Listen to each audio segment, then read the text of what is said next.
I had served my husband for 40 years, not even once letting him pour his own foot-washing water. Yet when he died, what he clutched tightly in his hand was a photo of his first love.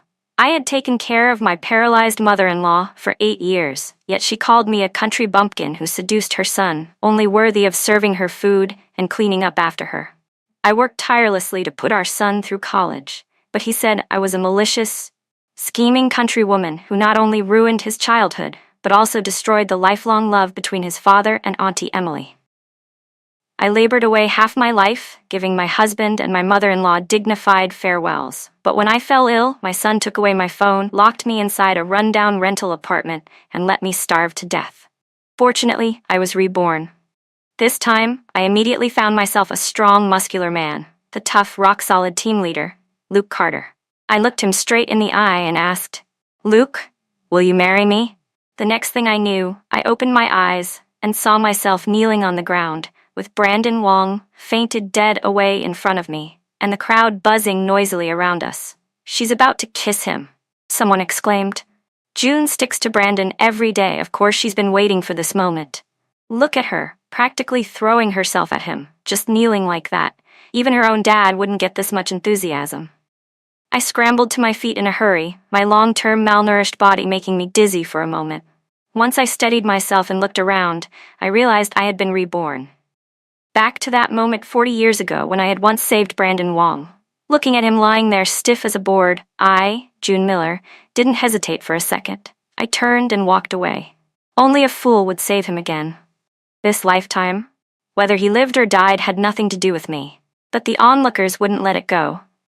"June, aren't you the one who used to circle around Brandon all day?" "Yeah, you used to chase after him non-stop. Now you're running away?" "You can't do this. It's a huge mistake." I was speechless. "In my last life, I saved Brandon, and you accused me of having no shame, forcing the two of us into marriage. In this life, if I don't save him, you're accusing me of being heartless and trying to frame me for a serious crime. Apparently, in your mouths, all the so-called morals only serve your own needs. In this era, public opinion could truly kill a person." After thinking for a moment, I quickly pretended to panic and shouted, "Someone help! Brandon's dying. Is there anyone who can give him mouth-to-mouth?"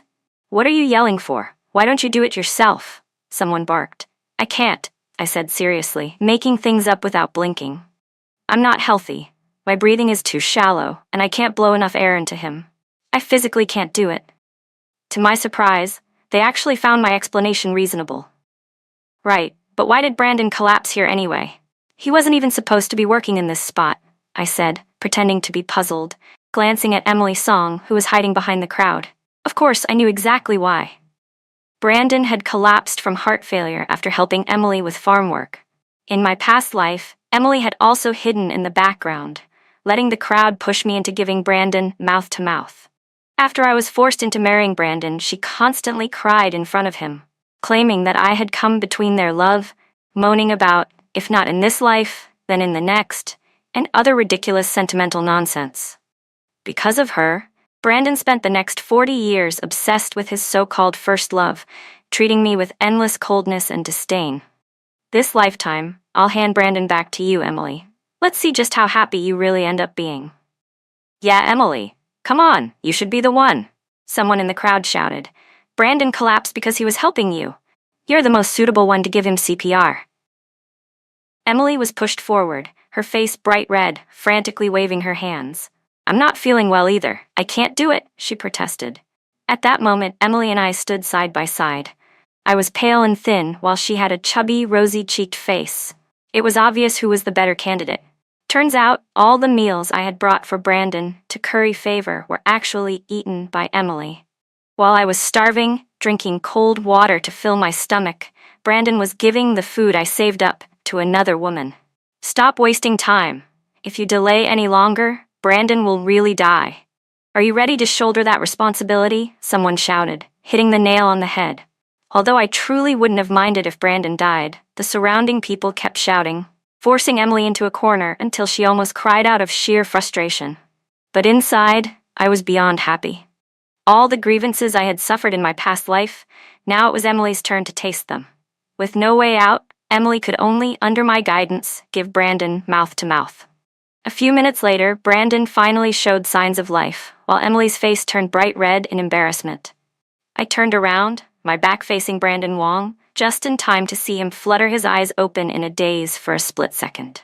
Then, gathering all his strength, he shoved Emily Song away with disgust, shouting at me, "June Miller, get the hell away from me! I don't need you to save me!" I frowned. Why had he called my name so directly?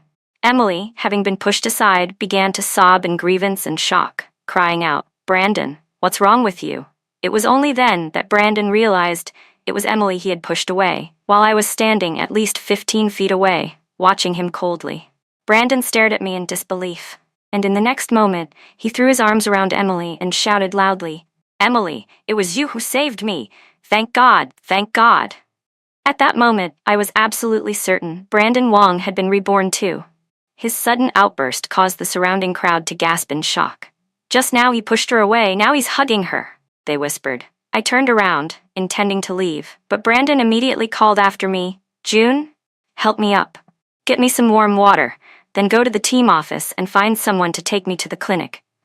Oh, and don't forget to bring me some food later, and a bit of money too. I might need to stay at the hospital."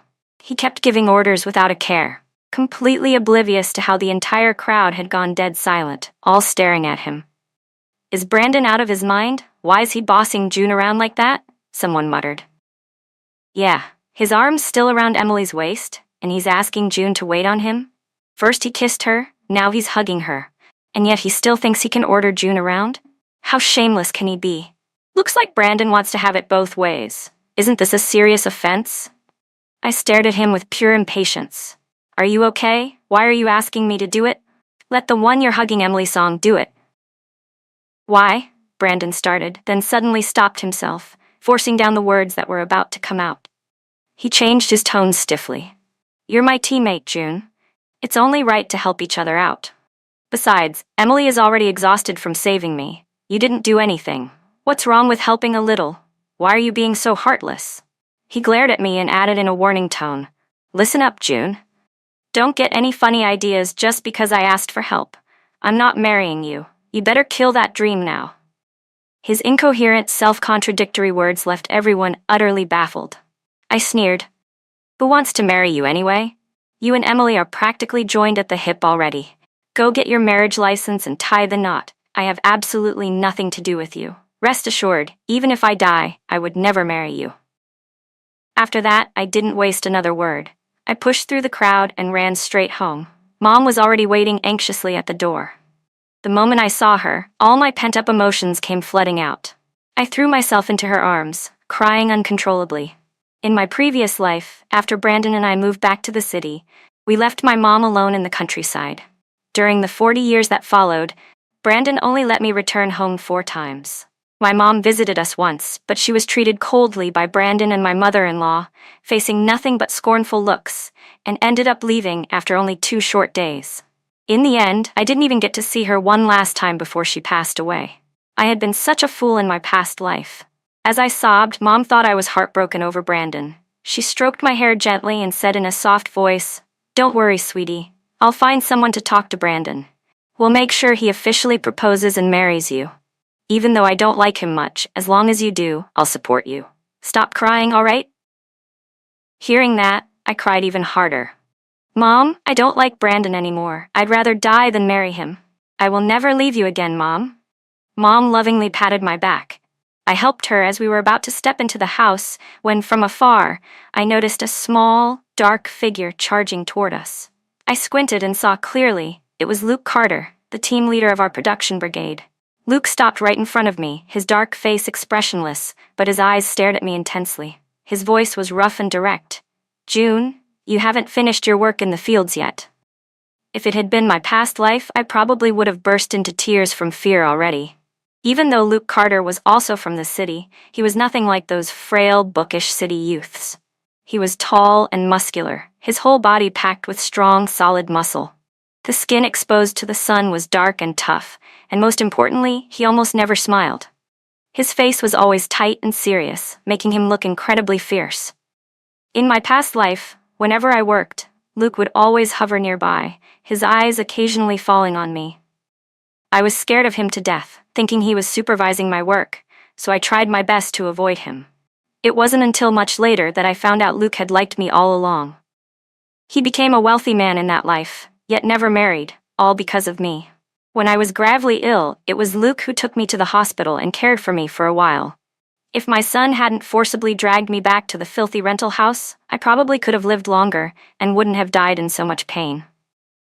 Thinking of Luke's kindness in my past life, tears welled up in my eyes. Luke, seeing me cry, froze for a second, then scratched his head in frustration and grumbled, "I already finished your work for you. What are you crying about? Are you that scared of me?" Thinking I was crying out of fear, Luke stomped his foot in annoyance and turned to leave. Without thinking, I grabbed his arm, my voice breaking into a whimper, but also a little playful, as I said, "Thank you, Luke." Luke stiffened, his dark eyes staring at me with a burning intensity. After a moment, he rasped out in a hoarse voice, "Be careful next time," then turned around and walked away quickly. The next day, we went out to the fields to harvest wheat. Maybe it was because my body wasn't used to the heavy work after being reborn, but after just half a day's work, I was so exhausted I couldn't even lift my arms. I sneaked off to the restroom to rest a bit. When I came back, I was stunned to see Luke crouched down in the field, doing the farm work for me. The female city youths standing around watched with bitter, envious faces, though it was hard to tell whether they were more jealous or resentful. I didn't care about them. I grabbed a bottle of water and a towel and walked straight to Luke. "Luke," I said softly, "you don't have to do my work. I can manage. You must be tired. Here, have some water first." Luke looked up at me, staring steadily into my eyes. I hurriedly picked up the towel. "You're sweating so much. Let me wipe it for you." The moment my towel brushed against Luke's chest, I could feel his whole body tense up, his muscles tightening under my touch. Startled, I quickly drew my hand back, but then, after a moment's thought, I tilted my head up and gave him a sweet smile. "Luke, you're so good to me. Thank you." Luke's big round eyes widened, and his whole face flushed red. With a grunt, he turned on his heel and ran off, shouting over his shoulder, I have something urgent. Don't work anymore. I'll come back this afternoon." Watching his retreating figure, my face burned and my heart raced uncontrollably. After 40 years with Brandon Wong in my past life, I had never once felt anything like this. "June, why are you still standing there? Aren't you supposed to be working for me?" An annoying voice called out behind me. I turned around and immediately saw that hateful face, Brandon Wong. My good mood instantly vanished, and I couldn't help but frown. "I'm talking to you," Brandon barked. "Go finish my work. I'm taking Emily out this afternoon." In my past life, I had been like a pathetic little dog, dragging my exhausted body to help him no matter how tired I was. But now, only an idiot would still help him. Seeing I didn't respond, Brandon stormed over to me, lowered his voice so only the two of us could hear, and said, "I know you've been reborn too. You made my whole last life a living hell. This time, I'm going to live the life I want. June, don't have any more delusions about me. I'm never going to marry you." I took 2 steps back, raised my head, and stared at him expressionlessly. "Comrade Wong, did I say I wanted to marry you? I already told you, I would rather die than marry you. Go live your life however you want." Then I added coldly, "One more thing, remember this, stay out of my sight. Don't play these pathetic hot and cold games with me. After living with you for 40 years, I know exactly what kind of man you are." Brandon, still wearing that shameless expression, said self-importantly, "Since we were once husband and wife, before I return to the city, I'll give you a chance to get along with me again. You should make the most of it." I almost laughed out loud at his shamelessness. His so-called chance was just him wanting me to slave away for him again, to work like a mule until he went back to the city. Go find somewhere else to stay, somewhere far away, and cool off. Get lost already, or else your precious Emily might get upset. I snapped at Brandon Wong. Just as I said that, Emily's song came running over in a panic. "Brandon, I've been looking all over for you. What are you doing here?" she cried. Then she turned to me with a look of righteous anger. "June, Brandon and I have already submitted a request to get married. Why are you still pestering him like this? You better watch yourself, or there's going to be a serious issue with your conduct." Brandon's face flashed with a trace of awkwardness. but I was already so irritated by the two of them that I couldn't stand it anymore. Use your eyes and take a good look. This is where I'm working. You two were the ones who came looking for me, one after the other. If your eyes are bad, go get them checked. If your heart's bad, then just go die somewhere. Stop disgusting me. June, how can you be so rude? Emily's voice rose into a shrill whine. Brandon, she's bullying us. June, you're being too much, Brandon scolded, glaring at me. Look how upset you made Emily. She's my lifesaver, you know. I tossed the sickle heavily onto the ground, my face cold and my voice loud enough for the whole field to hear. Shut up! Just looking at the two of you makes me sick. Since you like being here so much, then stay and finish the work too. Without waiting for a response, I turned and stormed off, my heart full of frustration. When I got home, I quickly washed up a little before heading to the communal canteen. As I lined up for food, I spotted Luke Carter already sitting down, munching on a cornbread bun. He looked like he was in a hurry, wolfing it down with his head lowered. His hair was still damp, probably from a quick wash after working. I picked up my meal and was about to find a seat when I hesitated. After a moment, gritting my teeth, I carried my tray toward Luke's table. I was just one table away when suddenly a hand shot out and blocked my path. Told you so, bro, a mocking voice sneered. Didn't take long for her to come running after you again with food. I looked down and saw Brandon grinning up at me. I frowned and tried to step around him, but they wouldn't let it go. June, Brandon already has someone he loves. Stop throwing yourself at him. You know, one of them joked, maybe you should throw yourself at me instead.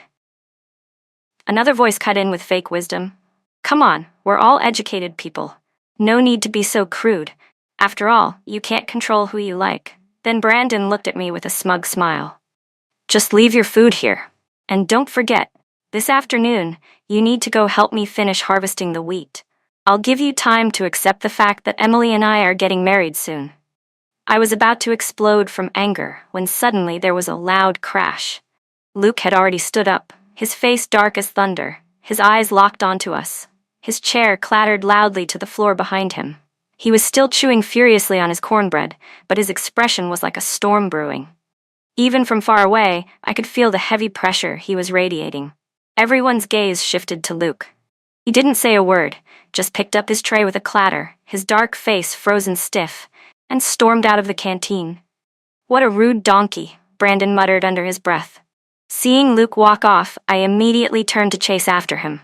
Hey, leave the food here, Brandon shouted after me. I'm not full yet. At the next table, Emily stared at me with a dark expression but didn't dare speak. She clearly wanted to eat more too. I was boiling with anger. The canteen was packed, the perfect audience. I spun around and said loudly to Brandon, Comrade Wong, you came to find me in the field earlier. Now you're blocking me here in the canteen. You already have a fiancé and have filed a marriage application, so why are you still pestering me? Brandon froze, and so did everyone else. I'll say it one more time, I continued, voice cold and clear. I only see you as a comrade. I have never, not once, considered anything more. If you keep harassing me, I will report your behavior. I'm pretty sure you can't afford to have a reputation as a pervert, can you? The canteen fell deathly silent. Everyone there had only ever seen me treat Brandon with respect and deference. None of them had ever seen me like this. Cold, decisive, and unforgiving. Brandon's face turned beet red. June, you don't have to act so tough, he gritted out. You follow me around every day like a stray dog. Everyone knows you're just throwing a tantrum because Emily and I are about to be together, right? If you don't like me, then why are you still bringing me food? Brandon Wong sneered. I couldn't help but burst out laughing. I've seen people who beg for money, but I've never seen someone beg for food. When did I ever say I was giving that food to you? The whole place went awkwardly silent because the truth was, I had never said anything like that. Have a little shame, Comrade Wong. Treat your fiancé better. Stop acting like a peacock strutting around, thinking you're God's gift to women. I spat at the ground in disgust. Shameless. Ignoring Brandon, who was about to explode from anger, I clutched my lunch tray and walked out of the canteen. I was in a hurry to find Luke Carter. The moment I stepped out the door, I spotted him sitting at a table right across from the canteen, a dark figure, brooding with his arms crossed, rolling his eyes at me in frustration. But I wasn't scared of him at all anymore. In fact, I even thought he looked a little cute like that. I quickly ran over and sat down right beside him. Luke glared at me, his face dark and stern, staring at me without blinking. "You really like Brandon that much?" he growled. His voice was rough, and although he sounded fierce, I could hear a hint of hurt buried underneath. I couldn't help but snicker. Then, without hesitating, I shoved my food container into his hands. "You helped me with the farm work this morning. I was worried you wouldn't get enough to eat, so I was planning to bring this to you. I'll eat half, and you eat the other half." Luke didn't say a word. He just stared down at the food container, completely frozen. The heavy pressure around him seemed to instantly disappear. He looked up at me in disbelief, his eyes wide and burning. "You've been acting strange since yesterday. What's going on with you?" he asked in a low, confused voice. Luke's gaze had always been intense, no matter when or where. I fidgeted with the hem of my clothes, bit my lip, and finally gathered the courage to blurt out, "Luke, I'm not a city girl. I'm not that pretty, and I don't have any influential family members to help you. But I am someone who knows how to live a good life. I'm willing to learn. I even know a bit of medicine. In the future, I can take good care of you." Luke frowned, clearly not understanding where I was going with this. My face flushed red. Since I'd already started, I might as well go all the way. I took a deep breath and continued, If you also have feelings for me, would you consider marrying me? I promise I'll treat you well. I'll treat your parents well too, and I'll be a good mother to our children. I'll definitely be a good wife." When I finished, there was only silence. Luke didn't respond for a long time. Nervously, I turned my head to look at him, and saw him staring at me, dumbstruck. He was so stunned that he didn't move for a good while. Then, with a jolt, he shot to his feet, breathing heavily, his face, ears, and even his neck flushed bright red. You want to marry me?" he stammered. Blushing, I nodded. Only then did Luke react. His entire dark face broke into a wide grin, flashing a full set of bright white teeth. Honestly, I wasn't quite used to seeing him smile like that. "June, you'd better be sure about this," Luke said seriously. "I'm going to find a matchmaker right now. We'll file the marriage paperwork this afternoon. If you regret it, there'll be no going back." "I won't regret it," I quickly promised. "But you don't have to rush so much. I'm rushing because I'm desperate." Luke barked back with rare urgency. Luke truly was a man of action. Within just a few days, our marriage application was approved. Without wasting a single moment, he took me to register for our marriage certificate. It was during those few days that the news about people returning to the city started spreading through our brigade, causing widespread panic. Because of that, we didn't hold a wedding banquet right away, and very few people even knew that Luke and I were already officially married. Afterward, Luke took me to the brigade office to register for return to city information. As we were filling out the paperwork, Brandon Wong and Emily Song arrived too. Brandon's eyes widened when he spotted us. He stormed over and yanked Liao Zhengwei's hand away from the paperwork, shouting loudly, "Liao Zhengwei! You can't process her return papers!" Brandon Wong shouted, startling Liao Zhengwei, who didn't even have time to react before Brandon stormed over to me, his face twisted with emotion. "June, how can you be so shameless? Keep pretending, why don't you? Weren't you the one who said you'd rather die than marry me? Weren't you the one who said we had nothing to do with each other? Then why are you secretly applying for a return to city spot? You're trying to steal my quota. What about Emily? And we haven't even gotten our marriage certificate yet, and you're already brazen enough to come here and file behind our backs?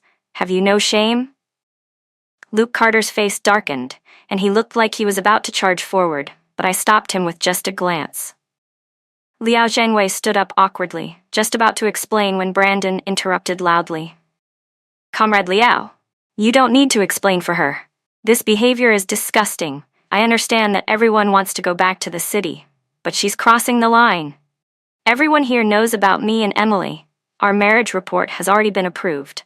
Emily Song stood proudly beside him, looking at me with disdain. "That's right.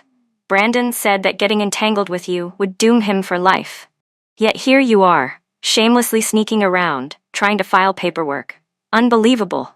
And what, you brought a bodyguard too? Afraid you'd get beaten up if you were caught?" As she spoke, she kept glancing fearfully at Luke. Luke's fists were already clenched tightly, his muscles tensed, his eyes burning with anger. Finally, Liao Zhengwei slammed his palm down on the table and stood up, his face dark as a storm. Brandon Wong, what nonsense are you causing here? June came here to file her paperwork, and it has absolutely nothing to do with you. She came with her husband. They have an official marriage certificate, complete with the organization's red seal. Everything is in full compliance with policy. She even applied to bring her mother along. Brandon froze, completely stunned. He stammered, "Husband? Red seal? June got married?" It was only then, as if struck by lightning, that Brandon turned stiffly to look behind me, at Luke, standing there like a looming black tower. "You and that big dark donkey? Impossible! You were scared to death of him. You loved me.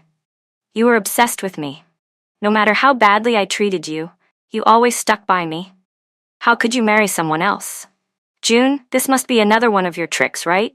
You're doing this to provoke me, to make me jealous, to force me to take you back, right?" He turned back to Liao Zhengwei, shouting, "Don't be fooled by her innocent face. She's a schemer, through and through. She could never marry anyone else. She's mine. She'll always be mine. Comrade Wong, mind your attitude." Liao Zhengwei snapped, furious now. "What do you mean, you're a woman? You're way out of line. Open your eyes and look carefully." He snatched up the marriage certificate I had submitted and slammed it on table in front of Brandon. "See that? It's stamped with the organization's official seal. If you cause any more trouble, I'll send you back to restudy the disciplinary codes." Brandon's face twisted with madness. He stared at the marriage certificate for a long time, his whole body trembling, before he finally slumped in defeat. He muttered at Luke, "Even if this certificate is real, she only married you to go back to the city. You think she really loves you? She's using you. She came to you because she saw that Emily and I were leaving without her. She doesn't love you. She never will. The only person she's ever truly loved is me." I was about to step forward and kick Brandon in the shins when Emily beat me to it. She grabbed his arm and tried to pull him back. "Brandon, why do you even care about her? She's just an outsider now. Let's focus on our own paperwork, all right?" But Brandon violently shook off her hand, yelling, "What outsider? She's my wife. She's the woman who served me loyally for 40 years. How could she possibly marry someone else?" He staggered up to Luke, his eyes bloodshot and wild, staring at him with desperation. "Brother, how did she sit? Bookmark? Did she kiss you too? Did she give you mouth to mouth? Were you forced to do it just to get back to the city? Have you no shame left?" Brandon Wong was still ranting, but before he could finish his sentence, Luke Carter swung a heavy fist straight at him. With a loud thud, Brandon crashed to the ground, fresh blood streaming from his nose. Luke, his head down and eyes burning with rage, looked like he was about to go after him again. But I quickly stepped forward and held him back. "Luke, calm down. I didn't marry you just to get back to the city. You have to believe me." Liao Zhengwei rushed over too, trying to restrain Luke. "Don't make a mistake right now," he whispered urgently. Luke, his eyes bloodshot, clenched his teeth and growled, "Stay away from my wife. If I ever hear you speak badly about her again, I swear I'll kill you." Seeing things getting completely out of hand, Liao Zhengwei quickly turned to me. "Comrade June, why don't you both go home for now? You can come back tomorrow. There's still enough time." I nodded immediately, grabbed Luke's arm, and dragged him outside. Meanwhile, Brandon was still lying on the ground, staring up at the ceiling, utterly dazed. How could she get married? He mumbled to himself. She loved me so much. Once we were outside the brigade office, Luke stomped ahead like a stubborn mule, saying nothing, just charging forward with heavy steps. I followed him, my head hanging low, tears streaming down my face. Every few steps, I would crash straight into his hard, solid back. Luke finally turned around, his dark eyes staring at me silently. After a long moment, he slowly reached out, awkwardly trying to wipe away my tears. I turned my head away sharply. "Do you not believe me either? Do you think I married you just to get back to the city?" I wiped my own tears and forced myself to speak clearly. "Listen to me, Luke. Very soon, the national restrictions will be lifted. People will be able to go wherever they want. The college entrance exams will resume. The economy will reopen. I would never throw myself at some random man just to return to the city. If you believe that bastard Brandon's words, then you're a damned fool." Luke hesitated for a moment, then clumsily patted my shoulder. "Wife," he said in a gruff voice, "I don't really understand all that stuff you're saying. I was just thinking, I should throw a huge wedding feast, shut up all those gossiping mouths, and then hurry up and take you to our wedding night. I looked up at Luke's dark, slightly flushed face. My tears stopped instantly, replaced by a bitter little smile in my heart. So he really hadn't doubted me at all. Luke meant what he said. Within days, he organized a grand wedding banquet, inviting everyone he could. During the feast, he didn't talk much. He just held my hand the entire time, leading me from table to table, never letting go, not even when I needed to use the bathroom. He insisted on waiting right outside the door. Mom, who watched everything from a distance, was so happy she couldn't stop smiling. His actions spoke louder than 1,000 words. From that day forward, all the rumors about me entangling myself between Brandon and Emily vanished into thin air. That night, after the banquet, I officially moved into Luke's single dormitory. Under the dim light of the kerosene lamp, Luke's dark eyes burned fiercely as they stared at me, like they could set me on fire. "You must be exhausted, wife. Get some sleep," he said hoarsely, slowly leaning closer, his body radiating heat. I lowered my head and whispered back, "Okay." The lamp was extinguished, but neither of us got any sleep that night. Luke was wild and relentless, leaving me breathless, tossing and turning in a way I had never experienced before. It was only then that I realized, not all men were the same. Compared to my past 40 years with Brandon, I had wasted a lifetime. It was already noon the next day when I finally woke up. Only then did I hear that Brandon had ended up hospitalized. Apparently, he had shown up at our wedding banquet too, hiding in the farthest corner, drinking glass after glass while watching Luke and me being affectionate. In the end, he couldn't take it anymore, tried to make a drunken scene, and was promptly gagged and dragged away by Luke's men. Later, they said, he ended up hospitalized with a fractured bone. Brandon claimed it was because Luke's men had beaten him up. Luke's brothers said he was just drunk and fell off a slope by himself. There were no cameras back then, so it was hard to say what had really happened. But then Liao Zhengwei came to find me. He warned me that if anything worse happened to Brandon, it could seriously impact Luke, especially now, when returning to the city was at such a crucial stage. If an investigation started, it could ruin everything. Liao Zhengwei didn't say the rest out loud, but I understood perfectly well. Sure, we could wait another year and Luke could still return to the city. But every day mattered. Every opportunity was precious. After thinking it over carefully, I decided I needed to go to the hospital and talk to Brandon face to face. When I arrived at the door of his hospital room, as I approached the hospital room, I could already hear Brandon Wong and Emily Song arguing inside. "Brandon, you keep saying you love me," Emily shouted. "But why are you running to June every single day? She's already married. Married to someone who can get her back to the city. Don't you understand? That's all she wants, to find someone who can take her back. Whether it's you or Luke, it doesn't matter. You're just tools to her. What are you still fighting for?" Brandon's voice, low and heavy, answered, "She loves me. She's just mad at me. You don't understand, Emily. You don't get it." Emily snapped, her voice sharp and shrill. "Look at yourself. You're a mess. Acting crazy every day. How do you think you're going to qualify for return to the city now? If you can't go back, then what was the point of me marrying you?" There was a long silence before I heard Brandon's hoarse voice again. "What did you just say, Emily? What do you mean?" "What do I mean?" Emily scoffed. "I mean exactly what June means. You think I married you because you're so special? Please, I married you to get back to the city. You think I didn't have other suitors? I only married you because I was forced to after giving you mouth to mouth. Otherwise, I would have never even looked at you. And now look at you, acting insane every day. What if they cancel our return eligibility? Brandon, I'm warning you, if you screw this up for me, I'll never forgive you." You said you only loved me," Brandon muttered, sounding broken. "Was that a lie too? You lied to me, Emily?" Brandon's voice cracked completely. "Love means nothing," Emily snapped. "Get real." At that moment, the door suddenly slammed open. Before I could dodge, I found myself face to face with Emily. She glared at me but said nothing, then shoved past me and stormed out. Feeling a little awkward, I stepped into the room. "Don't get the wrong idea, Comrade Doctor," I said quickly. I wasn't trying to eavesdrop. Brandon didn't respond. His dark, sunken eyes shimmered with unshed tears as he stared at me. "June? I was wrong. I thought she loved me. I thought you married me just to get back to the city. I thought..." I didn't have the patience to listen to him spin his pitiful excuses. I cut him off coldly. Stop thinking. Even if I had married you to get back to the city, didn't I still serve you and your family loyally for 40 years? You were just used to being cold to me, enjoying everything I gave you without ever giving anything back. It had nothing to do with Emily. Brandon's face froze, and for once he was speechless. I didn't want to drag out the mess from our past lives. I went straight to the point. Brandon, about your hospitalization. I hope you won't try to drag Luke into this. You know perfectly well if you keep causing trouble, you'll lose your return eligibility for at least another year. Why make it worse for yourself? Brandon stayed silent for a moment, then let out a cold, bitter laugh.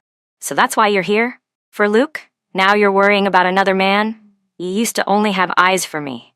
I was tired of hearing his nonsense. I stood up immediately. That's all I came to say. You know exactly what you need to do. Compared to everyone else, you already have so many advantages.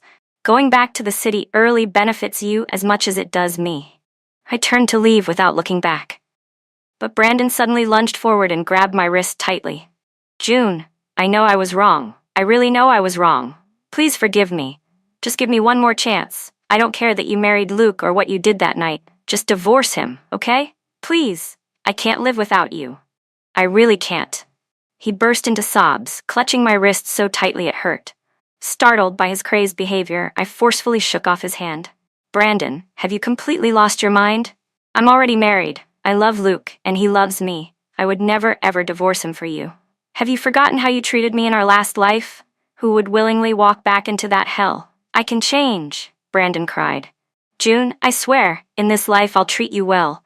I'll love you properly. We can still have our son. June, have you forgotten our son? Brandon Wong suddenly cried out, his voice trembling with excitement, as if he'd finally found a way to tie me down. If you don't come back to me, our son will never exist. June, for the sake of our son, please divorce Luke and come back to me. I'm begging you. The mention of our son sent a cold shiver down my spine. Brandon was getting desperate, trying to use our child to guilt me into staying. But he had no idea what our son had done to me in our past life. He didn't know that after Brandon died early, our son, the one I raised with all my heart, turned against me so viciously. He didn't know that our son, influenced by Brandon's constant whispers that I was selfish, manipulative, and only pushed him to study so that he could support me later, grew up hating me. He didn't know that in my past life, it was that same son who locked me inside a dingy rental house and left me to starve to death. And now Brandon dared to bring up our son to manipulate me? Hearing my words, Brandon stiffened where he sat on the hospital bed, mumbling over and over, No, it's not possible. That's impossible. It can't be true. I looked at him coldly. Leave the past in the past, Brandon. In this life, we'll each live our own separate lives. Without giving him another glance, I turned and walked out of the hospital room. Even so, I could still feel his gaze burning into my back as I left. Not long after, I heard from Liao Zhengwei that Brandon had changed his story. He now claimed he had fractured his bones by accidentally falling, not from being assaulted. Thanks to that, we were able to smoothly complete the return to city process. Life in the city was better than I had dared hope. Luke Carter treated me with so much care and devotion that it was almost overwhelming. After we settled down, he personally went back to the countryside to bring my mother to live with us. 1 year later, I gave birth to our daughter. Around that time, the national college entrance exams were reinstated. While raising our daughter, I studied hard, and the following year was admitted into a top medical university. Luke was overjoyed. His dark face practically split in two from smiling as he hugged me tightly and said, "How did I ever get so lucky to marry a college girl?" That night, he was even more passionate than ever. Drawing on the memories of my past life, I gave Luke some advice when he started his business venture. Thanks to that, his company grew rapidly and flourished. Our life only got better and better. Every once in a while, friends would update me about Brandon. He and Emily Song did return to the city together, but their marriage didn't last long. They divorced shortly after. After that, Brandon remained single and gradually disappeared from everyone's radar. 15 years later, I had become the chief physician at one of the city's top hospitals, fully immersed in a busy, fulfilling life of treating patients and saving lives. One day while at work, I unexpectedly ran into Brandon. He was at the hospital, bringing his mother for treatment. Compared to how he looked at this age in my past life, he now looked much older, much more worn down. The moment he saw me, his eyes turned red with emotion. "June," he choked, "I've started my own company too. I'm rich now. I still love you. Please come back to me. I won't ask anything of you. I just want you back. I've been waiting for you for 15 years. Surely you've had enough of Luke by now. No one knows you better than I do. No one loves you more than I do." I glanced briefly at the frail old woman in the wheelchair beside him, my former mother-in-law. Without my care, she was now a miserable sight, both physically frail and mentally lost. At that moment, a tall, strong figure approached and stood firmly by my side. His dark eyes locked onto me just like they had 15 years ago. "Brandon, you remember my husband, Luke Carter, right?" I said, smiling brightly. "He came to pick me up after work." I leaned into Luke's arm and added with a gentle smile, "There's one thing you got wrong. He is the one who loves me most in this world, and every day, I love him even more than the day before." After saying that, I took Luke's arm and turned to leave, my heart light and free. Luke's face was still stern, but as we walked away, he muttered, "Will that guy keep bothering you? Should I hire 2 bodyguards for you?" I couldn't help but laugh out loud. "No need, don't overthink it." Then I remembered something. "By the way, isn't our daughter coming home tonight? Let's go out for dinner, your treat." Luke thought for a second, then smiled. "Just now you said you love me more every day." "I feel the same way." I laughed under the warm afternoon sun. Life was so good. Having Luke in this life, it was the best blessing I could ever ask for.